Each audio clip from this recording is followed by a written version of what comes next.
The stars shone bright against the darkness of space as the UNS Defiance moved silently through the void. Captain Olivia Wright stood on the bridge, her eyes fixed on the main screen. The ship had traveled farther than any human vessel before, exploring the unknown regions beyond Earth's colonies.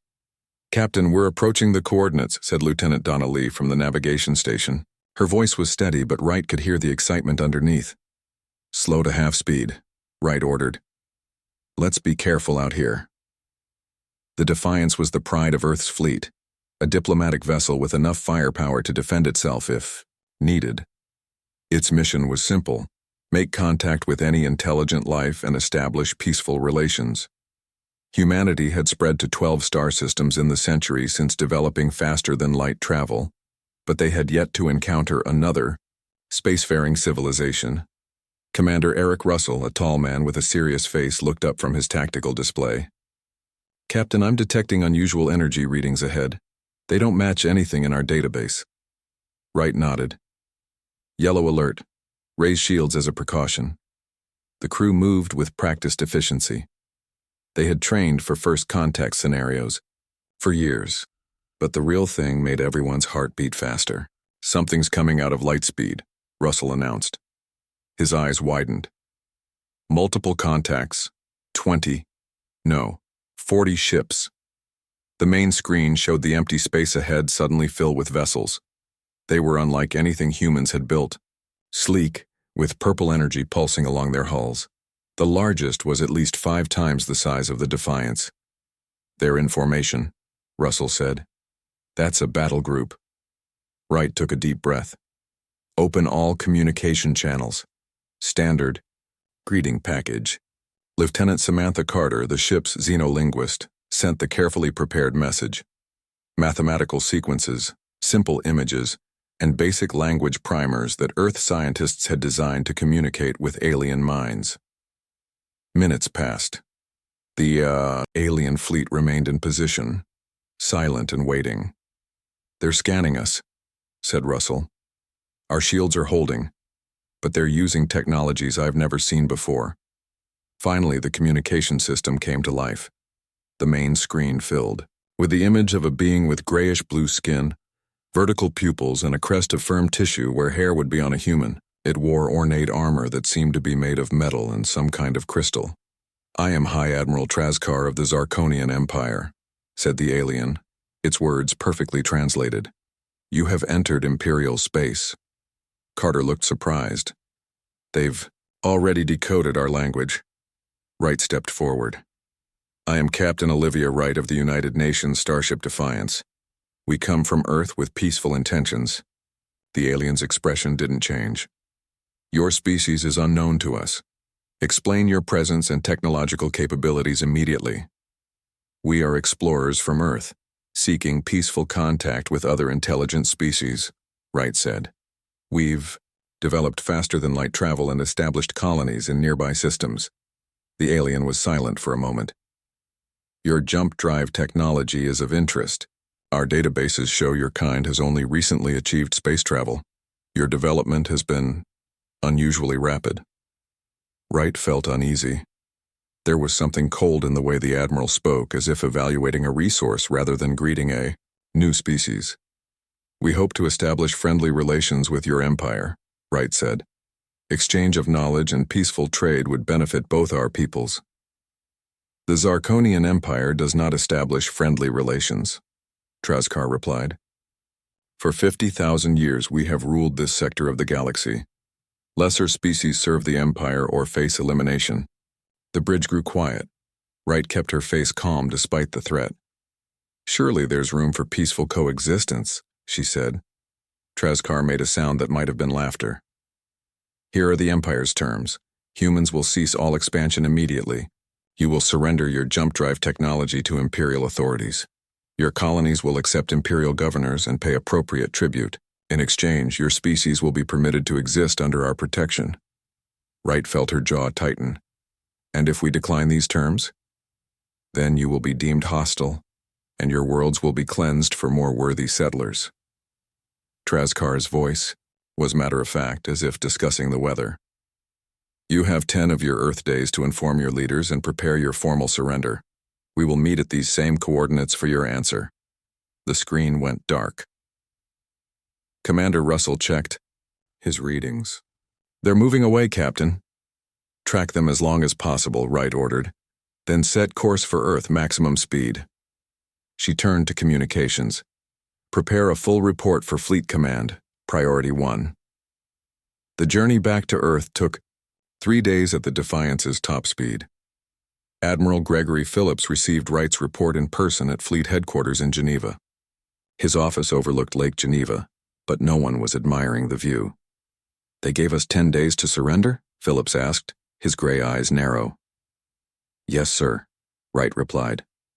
Based on Lieutenant Carter's analysis of their language and behavior, they fully expect us to accept their terms.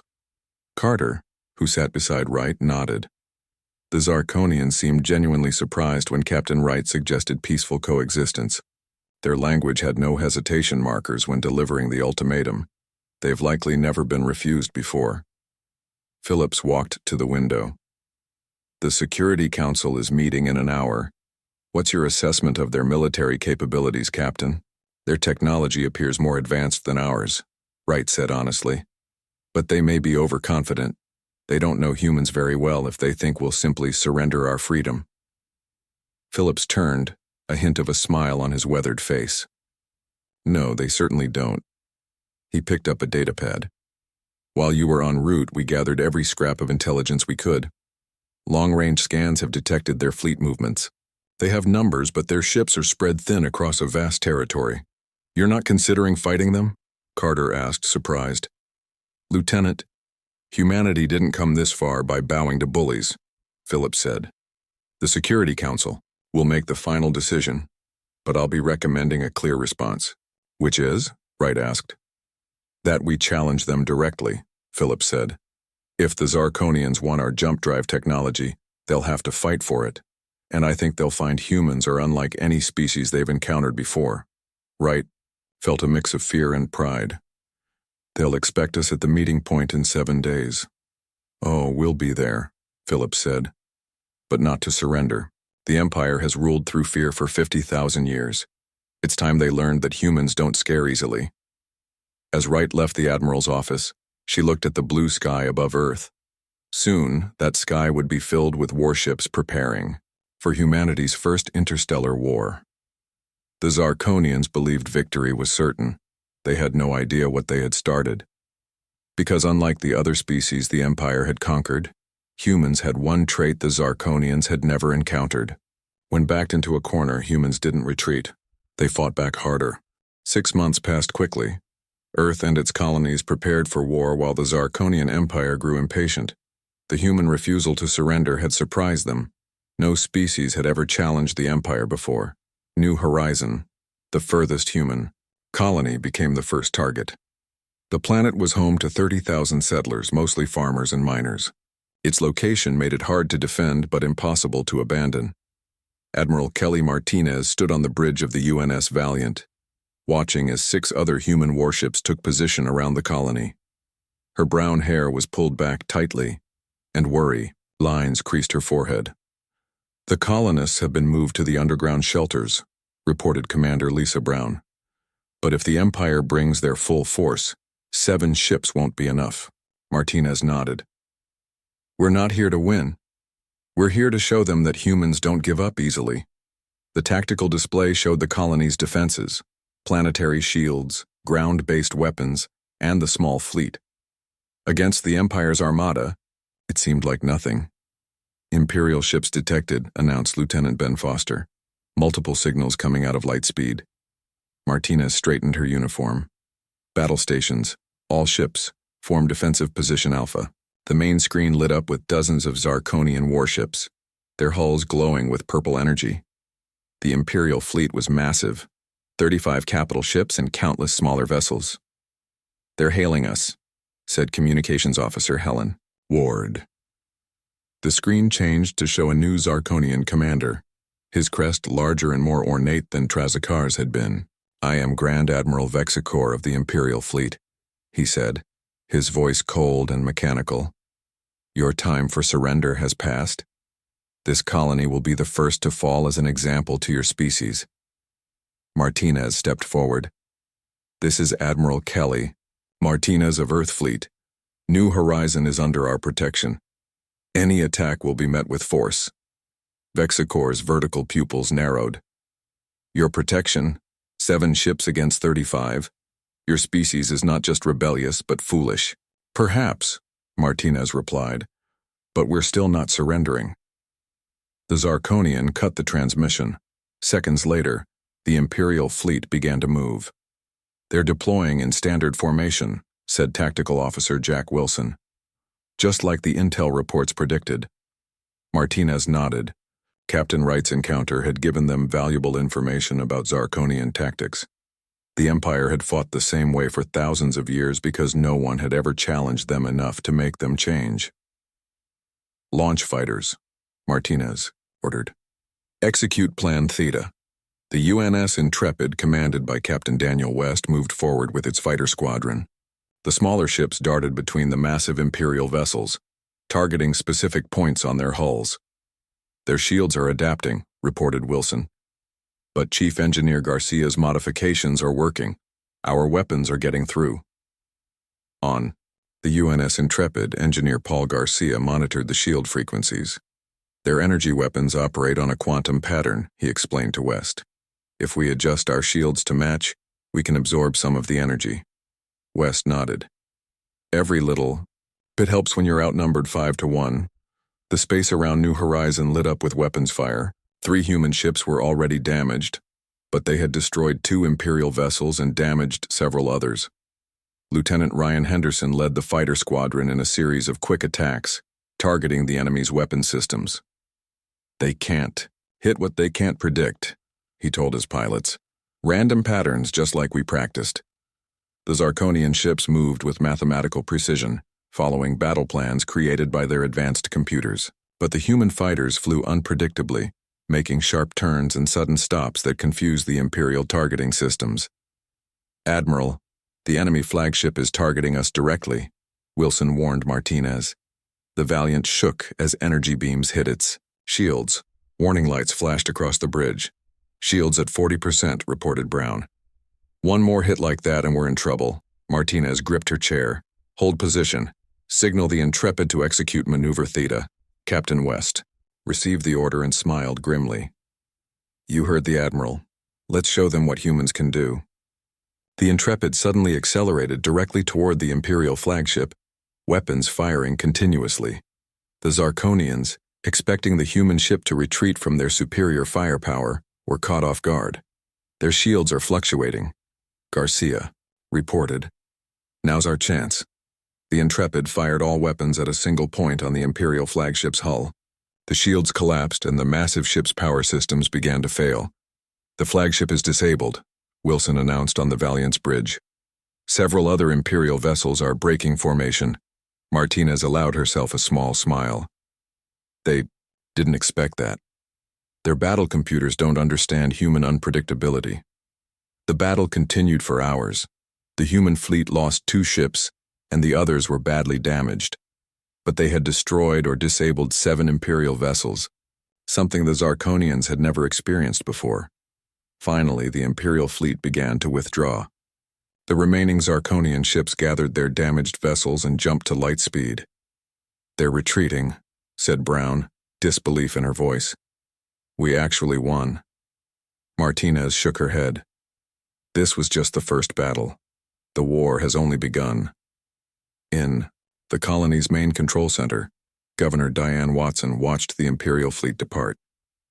"We need to tell everyone," she said to her staff. "The Empire isn't invincible after all." Within hours, news of the battle spread across human space. Video of the damaged Imperial ships retreating was broadcast on every colony. For the first time, people began to believe they might survive. Back on the Valiant, Martinez received a transmission from Earth. Admiral Phillips appeared on screen, his face serious but proud. "Congratulations, Admiral," he said. "You've just made history. No one has ever defeated an Imperial fleet before."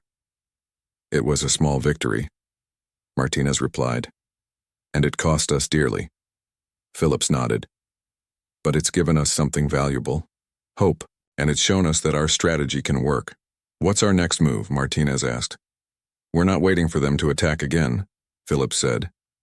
Captain Wright is assembling a flotilla for Operation Hornet's Nest. We're taking the fight to them. Martinez raised an eyebrow. That's risky.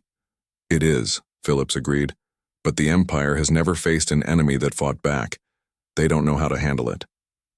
In the depths of Imperial space, Grand Admiral Vexcor kneeled before a hologram of Supreme Overlord Xanthex. The Imperial throne room was visible behind the Overlord, its walls covered with trophies from 1,000 conquered worlds. You have failed, Xanthex said. No Imperial fleet has ever been defeated. The humans fight differently, Vexcor explained. They do not follow logical battle patterns. They choose to sacrifice ships to gain tactical advantage. Then you must adjust your tactics, the Overlord replied. These humans must be crushed completely before other species learn from their example. Vexcor bowed his head. It shall be done, Overlord. As the hologram faded, Vexcor stood. For the first time in his long career, he felt uncertainty. The humans had done something no other species had ever done. They had stood against the Empire and won. In the darkness of space, the UNS Defiance led a group of fast attack ships toward the Imperial border. Captain Wright studied the star charts, planning their first strike. The Empire thought humans would cower in fear after their show of force. They were about to learn how wrong they were. The darkness of space hid the 5 human ships as they moved quietly through the outer reaches of Imperial territory. Captain Olivia Wright sat in her command chair on the UNS Defiance, studying the tactical display. Their mission was dangerous, but necessary, to strike at the Empire before they could launch another attack on human colonies. We're approaching the first target, said Commander Eric Russell. Imperial monitoring station in orbit of the gas giant. Wright nodded. Any sign they've detected us? Lieutenant Noah Bennett looked up from his station. No, Captain. The stealth systems are working perfectly. They have no idea we're here. Bennett had developed the stealth technology in the months since first contact. By bending light and absorbing sensor waves, human ships could now move unseen through Imperial space. All ships attack formation, Wright ordered. Remember, hit fast and disappear before reinforcements arrive. The small flotilla of Earth ships accelerated toward the Imperial station. It was a massive structure, monitoring ship movements across the sector. Destroying it would blind the Empire to activity in this region. Weapons range in 30 seconds, Russell reported. Wright activated the ship-wide comm. This is the captain. Operation Hornet's Nest is now active. Our mission is to show the Empire that they are not safe even in their own territory. Good hunting. The human ships dropped their stealth fields and opened fire. The Imperial station, caught completely by surprise, had no time to raise its shields. Explosions rippled across its surface as human weapons found their targets. They're sending a distress signal, said Communications Officer Lauren Miller. I'm intercepting their transmissions. Can you understand them? Wright asked. Miller nodded, excitement in her eyes. Yes, and more. I've found a weakness in their quantum relay network. We can listen to all their communications in this sector. The Imperial station broke apart under the human assault. Smaller Imperial vessels tried to defend it, but they were quickly overwhelmed. Target destroyed, Russell announced. No casualties on our side. Stealth fields back up, Wright ordered. Next target is 80 light minutes from here. Let's move before their reinforcements arrive. The flotilla vanished again, leaving only debris and confusion behind. For the next 2 weeks, they struck throughout the sector, attacking military installations, shipyards, and supply depots. Each time they disappeared before the Empire could respond. On the Imperial capital world of Zarkon Eternal, the Eternal Dominion gathered in their Grand Council chamber. The 7 oldest Zarkonians, rulers of the Empire for centuries, were visibly angry. These humans are unlike any species we have encountered, said Councillor Vrentax. They do not behave according to our strategic algorithms.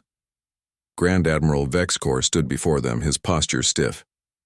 They are using stealth technology that our sensors cannot detect, and somehow they are intercepting our communications. Supreme, Overlord Xanthex, leader of the Dominion, leaned forward. Our empire has stood for 50,000 years. We have conquered 1,000 species. We will not be defeated by these newcomers. The attacks are causing unrest among the subject races, reported another counselor. There are whispers of resistance on 12 worlds. Xanthex's eyes narrowed. Then we must make an example. Prepare the planet killer weapon. We will show the humans and our subjects what happens to those who defy the Empire. Meanwhile, the human flotilla discovered something unexpected. While attacking an Imperial research facility, they found it nearly abandoned. Captain, you need to see this, called Dr. Alan Cooper as Wright, and Russell entered the facility. Cooper was the flotilla's lead scientist, brought along to analyze alien technology. The room was filled with artifacts and data terminals. Cooper pointed to an active screen. This is a historical database. It shows what the Empire has been doing for the past 1,000 years. Wright looked at the translated information. Her face grew pale. They've been systematically conquering species, stealing their technology, and keeping them as slaves. Cooper nodded. According to this, there are at least 26 subjugated species in the Empire. Some have been enslaved for thousands of years. We need to take this information back to Earth, Wright said. But before she could continue, an alarm sounded. Captain, we're detecting life signs in the lower level, Russell said, checking his scanner. They found the source in a sealed laboratory. Inside were 6 alien beings, their skin a pale green and their bodies thin. They cowered as the humans entered. We mean you no harm, Wright said, motioning for her team to lower their weapons. One of the aliens stepped forward. You are not Zarkonian, it said in a musical voice. Who are you? We are humans from Earth, Wright replied. We're fighting against the Empire. The alien's large eyes widened. Fighting the Empire? No one has done this for millennia. We are Trelvians. Our world was conquered 300 years ago. We are kept here to work on scientific projects for our masters. Not anymore, Wright said. You're free now. Come with us. The Trelvians joined the human flotilla, bringing valuable knowledge about Imperial systems. They explained how the Empire's quantum relay network functioned, allowing Miller to hack deeper into their communications. Captain, I'm picking up a priority message from the Imperial capital, Miller reported as they regrouped in deep space. They're deploying something called a planet killer to a Trelvian colony world. The lead Trelvian, who called himself Zen, looked horrified. They would destroy an entire world to punish our people for our escape. Wright faced a difficult choice. Her orders were to strike and retreat, not to engage in a major battle, but she couldn't let millions die. Change of plans, she announced. We're going to the Trelvian colony. Bennett, make sure our stealth systems are at full capacity. The human ships arrived at the Trelvian colony world to find an enormous Imperial vessel positioning itself in orbit. The planet killer was, unlike any ship they had seen before, a massive sphere with a focusing dish aimed at the planet. They're charging weapons, Russell reported. Estimated time to fire, 3 minutes. Wright knew her small flotilla couldn't destroy the planet killer in a direct fight, but they didn't need to. Lieutenant Bennett, can you modify our stealth system to cover just the planet? She asked. Bennett looked surprised. In theory, yes. We could project the field to bend the energy weapon around the planet, but it would expose our ships completely. Do it, Wright ordered. Commander Russell, prepare all weapons. We need to hit them hard enough to buy time for the field to work. The human ships dropped their stealth fields and attacked the planet killer from multiple directions. The Imperial vessel, surprised by the sudden appearance of enemies, turned its weapons away from the planet. Bennett worked frantically to reconfigure the stealth systems. Field deploying now, Captain. The planet killer fired its main weapon, a beam of energy that could crack a world's crust. But instead of hitting the planet, the beam curved around it, dissipating into space. It worked, Russell shouted. They missed. The Imperial ship tried to fire again, but the human flotilla continued their attack, targeting its main weapon systems. Eventually, the damaged planet killer retreated, jumping to light speed. On the bridge of the Defiance, the crew cheered. Zen approached Wright, bowing deeply. "You have saved millions of my people," he said. "This has never happened before. The Empire has never been defied like this." Wright smiled. "Well, they better get used to it, because we're just getting started." News of the battle spread quickly. The Trelvians sent messages to other subjugated species. For the first time in thousands of years, the enslaved peoples of the Empire began to hope for freedom.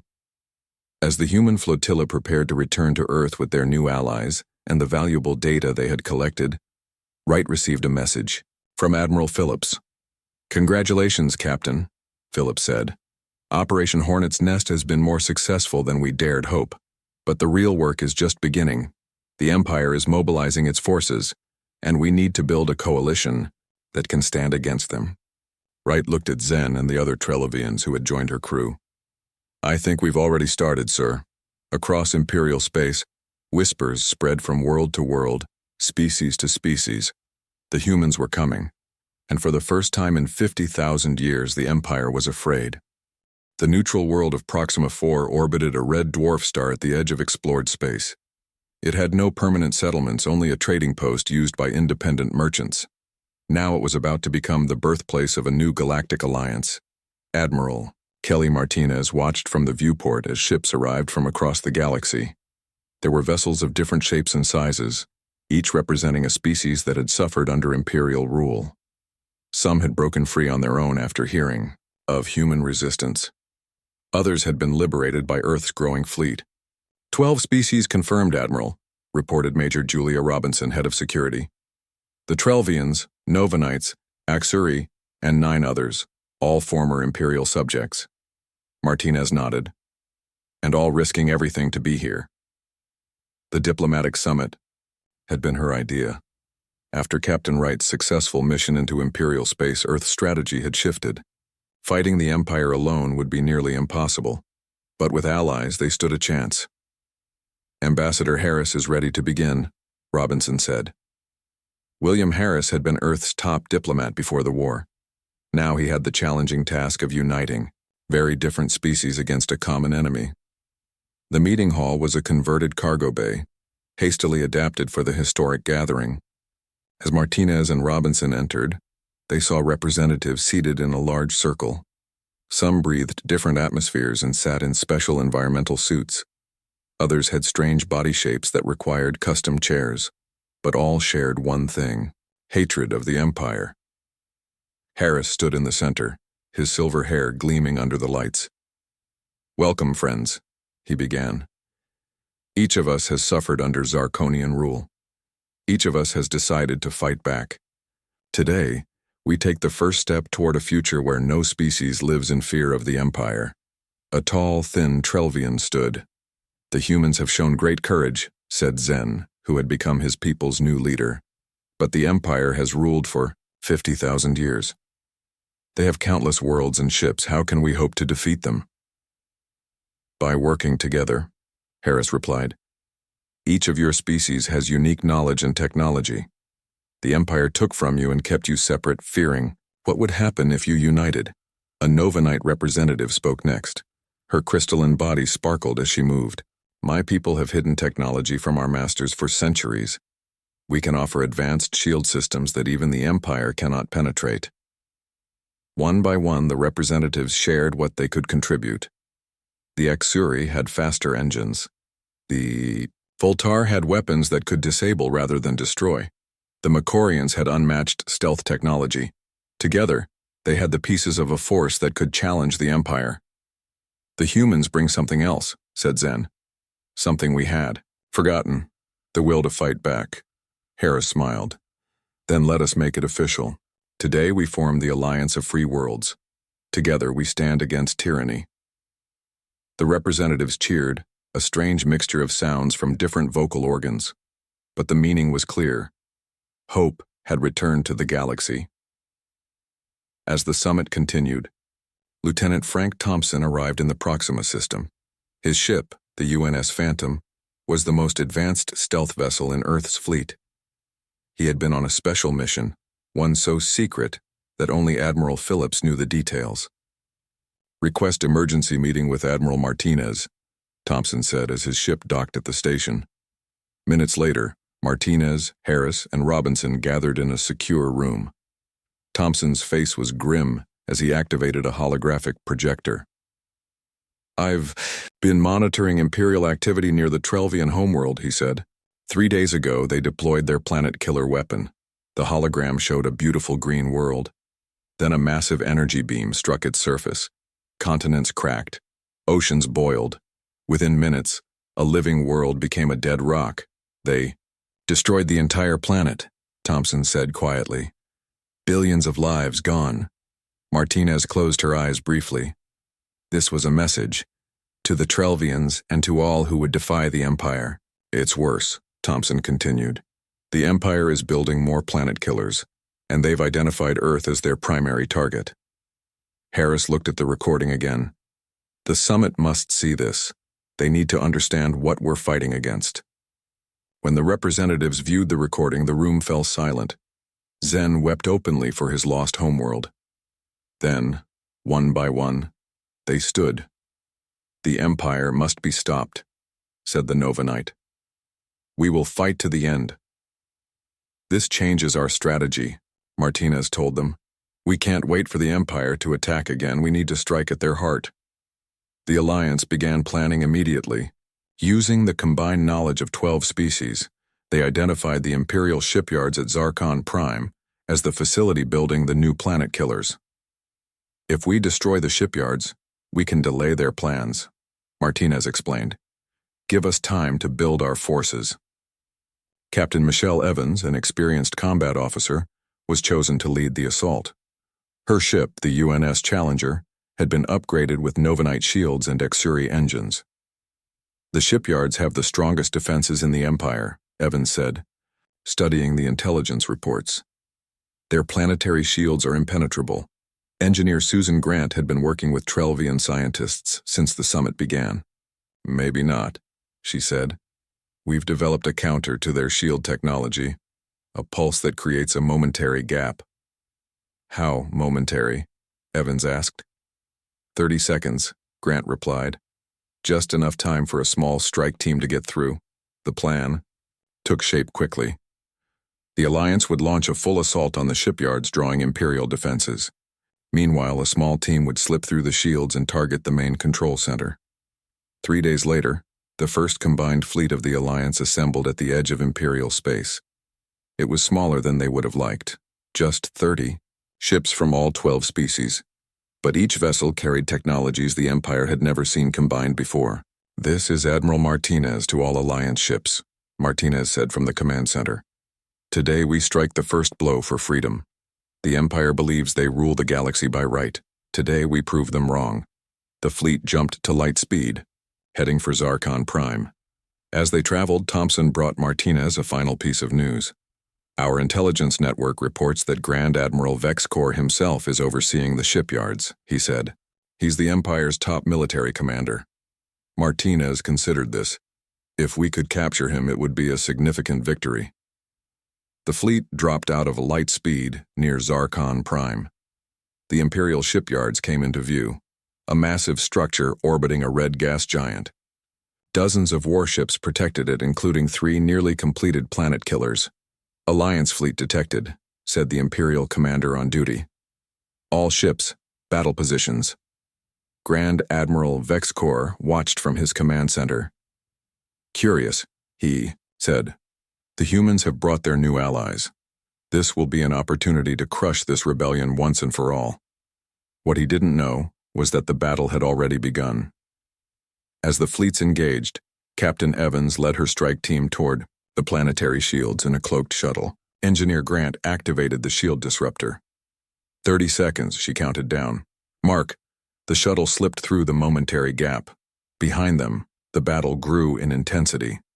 Alliance ships took heavy damage, but they gave as good as they got. Novanite shields blocked weapons that would have destroyed human vessels. Exuri engines allowed them to outmaneuver the Imperial ships. For the first time in its long history, the Empire faced an enemy fighting with technologies from multiple worlds, and for the first time they began to lose. The attack on Zarkon Prime was both a success and a failure. The Alliance destroyed the Imperial shipyards and captured Grand Admiral Vexcor, but at a heavy cost. Half the Alliance fleet was lost in the battle. Captain Evans and Engineer Grant both died, ensuring the mission succeeded. On Earth, Admiral Phillips received the news with mixed feelings. "We've gained time," he told his officers, "but the Empire is now fully committed to our destruction." The Zarkonian Eternal Dominion, facing its first true defeat in 50,000 years, responded with fury. Supreme Overlord Xanthex stood before the Imperial War Council, his ancient eyes burning with anger. "The time for measured response is over," he declared. "Activate the Armada." Deep beneath the surface of Zarkon Eternal, huge doors opened in long-sealed caverns. Thousands of warships, built centuries ago and maintained by automated systems, began to power up. The Armada was the Empire's final defense, a vast fleet controlled by an ancient artificial intelligence. "The Armada will target the human homeworld," Xanthex ordered. "I will command it personally. This rebellion ends now." News of the Armada reached Earth through the Alliance Intelligence Network. Admiral Phillips immediately called an emergency meeting of the War Council. "Our sources say the Armada numbers over 10,000 ships," he told the grim-faced leaders. "They're heading for Earth. Estimated arrival, 72 hours. Admiral Martinez shook her head. "Even with our allies, we can't stop a fleet that size." Phillips looked out at the room. "Then we don't try to stop it." "Sir?" Martinez asked, confused. "While the Armada attacks Earth, we take all remaining Alliance ships directly to Zarkon Eternal," Phillips explained. "We strike at the heart of the Empire while their forces are away." Captain Wright, now commanding the new flagship UNS Unconquered, nodded slowly. "A bold strategy, sir, but what about Earth's defense?" "We'll leave a small force," Phillips said. "Just enough to delay the Armada. Their job will be to hold until we can force the Empire to surrender." The plan was risky, but it was their only chance. Within hours, the Alliance fleet gathered. 200 ships from 13 species, the largest combined fleet ever assembled. "This is Admiral Phillips to all Alliance vessels," Phillips announced, from the Unconquered's bridge. "Our mission is simple but critical. While the Empire attacks Earth, we will strike at their capital. Together, we will end 50,000 years of tyranny." As the Alliance fleet prepared to jump to light speed, Captain Howard Nelson and Commander Angela Myers took command of Earth's defense force. Just 20 ships remained to protect humanity's homeworld. "Good luck," Wright told them before departing. "Remember, you don't need to win. Just survive." "No fear, no retreat," Nelson replied with a salute. "We'll be here when you get back." The Alliance fleet jumped away, leaving Earth seemingly vulnerable. 3 days later, the Imperial Armada arrived, filling the skies above Earth with thousands of warships. At their center was the Imperial command ship carrying Supreme Overlord Xanthex. "So this is the human homeworld," Xanthex said, studying the blue planet on his view screen. "Soon it will be just another dead rock in our collection." The Earth Defense Fleet moved to intercept, seeming tiny against the vast Armada. Nelson knew they couldn't win, but they had to buy time. "All ships scatter and engage," he ordered. "Force them to split their focus." The small human fleet darted between the massive Imperial vessels, targeting communication systems and sensors. Each ship fought with desperate courage, knowing Earth's future depended on them. Meanwhile, the Alliance fleet arrived at Zarkon Eternal. The Imperial homeworld was beautiful, with gleaming cities and vast oceans. Its defenses were formidable, but most of its fleet was gone, sent to attack Earth. "They didn't expect us to come here," Wright said from the bridge of the Unconquered. "They thought we'd stay to defend our home." Lieutenant Kevin Martinez, a weapons specialist, had been working with Trelvian and Novanite engineers. "The quantum disruptors are ready, Captain," he reported. "They'll disable their defensive grid for 5 minutes. That's all the time we need," Wright replied. "All ships prepare for atmospheric entry. Target the Imperial Palace." On Earth, the defense fleet was losing ground. Half their ships were destroyed, the rest badly damaged. The Armada began moving toward the planet itself, preparing to fire. Their main weapons. "We can't stop them," Myers told Nelson as their ship shook from another hit. "We don't need to stop them," Nelson replied. "Just delay them a little longer." Suddenly, new ships appeared at the edge of the solar system. The defense fleet cheered as they recognized the vessels.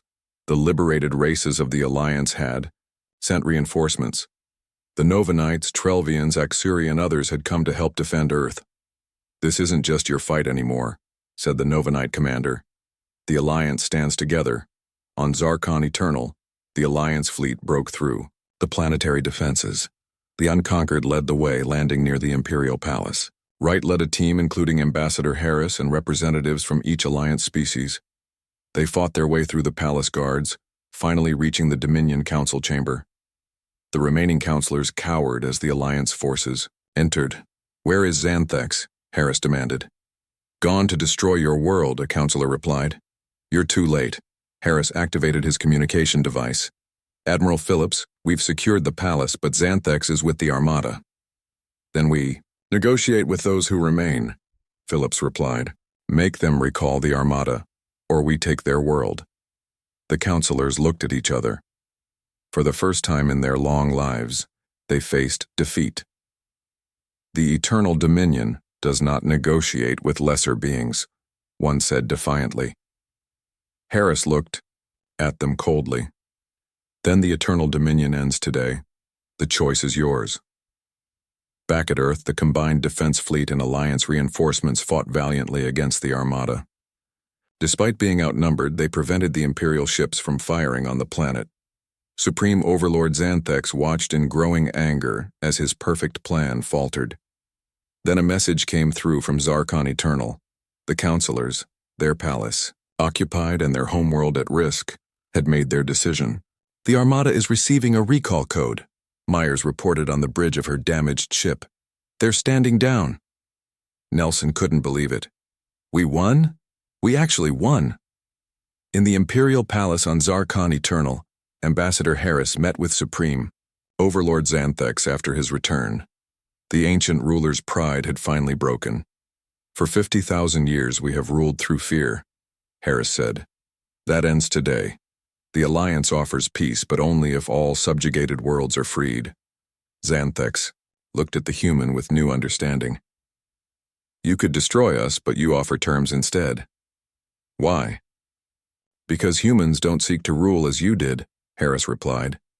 "We want all species to be free to choose their own path." 1 month later, representatives from over 100 worlds gathered to sign the Galactic Concord. The Empire was dissolved. Its colonies granted independence. The Zarkonians would keep their homeworld but surrender their military.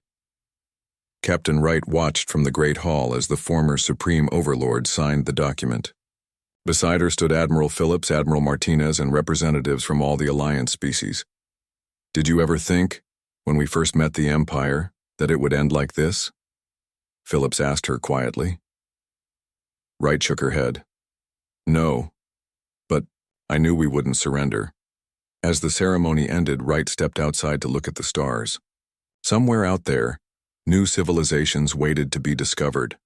Some might be friends, others enemies. But humanity had proven itself ready for whatever the galaxy held. The Empire had expected humans to bow in fear like all others before them. Instead, they found a species that would not retreat, would not surrender, and in doing so, changed the course of galactic history forever. All because, when faced with overwhelming power, humanity's response had been simple: no fear, no retreat.